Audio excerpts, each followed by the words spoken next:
vamos falar de uma história que, nossa, muita gente já ouviu. Uma daquelas histórias bem brasileiras, um pouco estranhas, até meio sombrias, sabe? Uma história sobre um veículo que botava medo em todo mundo e o que supostamente acontecia com os bichinhos que ele levava.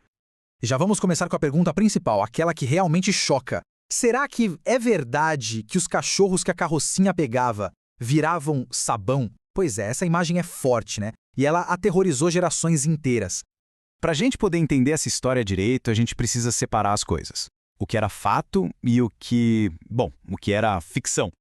Olha só, a verdade aqui tem dois lados bem diferentes. De um lado, o fato. A carrocinha, que era o veículo do Centro de Controle de Zoonoses, ela existia mesmo, e o trabalho dela era sério, mas também bem triste, porque os animais que não eram resgatados acabavam sendo sacrificados. Do outro lado, a gente tem a lenda, a ideia de que esses animais viravam sabão.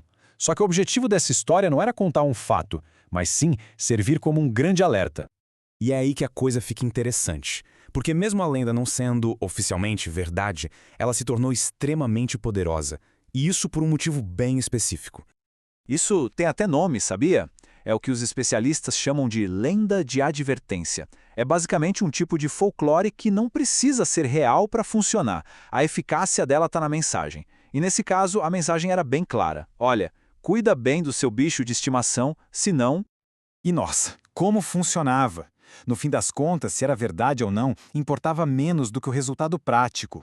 O medo que a história causava garantia que as pessoas tomassem mais cuidado, mantendo os animais dentro de casa seguros.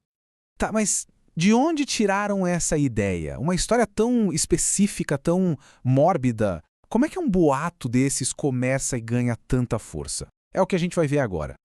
A pergunta é essa: qual é a conexão? De onde veio essa ponte entre o caminhão que levava cachorro e a fábrica de sabão? A resposta, pelo que tudo indica, está numa confusão visual bem simples, mas que teve um impacto enorme. Então, vamos tentar imaginar a cena. Tinha a carrocinha, o caminhão do CCZ que todo mundo temia. Mas, ao mesmo tempo, existia um outro caminhão, muitas vezes parecido, que passava nos açougues para recolher restos, como gordura e ossos, que eram usados para fazer graxa e sabão.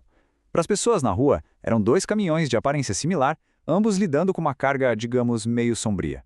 Bastou isso. Na cabeça de todo mundo, uma coisa se juntou com a outra, e aí nasceu a lenda.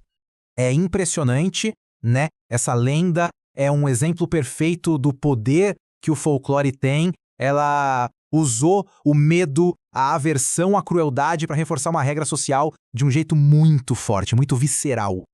A história era poderosa porque, vamos combinar, ela tinha todos os ingredientes certos. Ela partia de um medo que já existia, o da carrocinha. Ela dava uma explicação, mesmo que falsa, para o destino dos animais e o mais importante, o aviso era simples, inesquecível e cumpria um papel social bem claro. Era a receita perfeita para uma lenda urbana que ia durar por muito, muito tempo.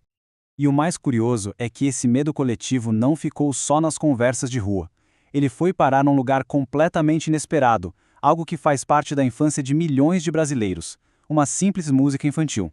Aposto que muita gente conhece essa letra de cor. É uma cantiga de roda clássica, né? A carrocinha pegou 3 cachorros de uma vez. A referência não podia ser mais direta. O grande vilão do imaginário popular virou personagem de canção de ninar, praticamente.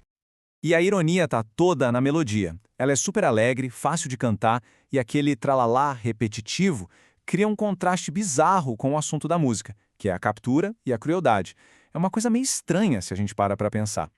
Isso levanta uma questão bem interessante. Por que transformar uma coisa tão pesada em música para criança? A resposta, ao que parece, está na maneira como a cultura popular processa os medos de uma sociedade. No fundo, a canção acabou virando uma espécie de cápsula do tempo. Ela pegou aquele medo geral da carrocinha e o transformou em folclore, em algo que podia ser passado de geração em geração, mesmo depois que as carrocinhas já nem existiam mais nas ruas. Isso tudo traz a gente de volta para os dias de hoje. A história da carrocinha pode parecer coisa do passado, mas o mecanismo por trás dela é super atual. Então fica a reflexão. Que histórias, que lendas urbanas, talvez aquelas que a gente vê todo dia nas redes sociais, estão, sem que a gente perceba, moldando nosso comportamento e os nossos medos hoje em dia?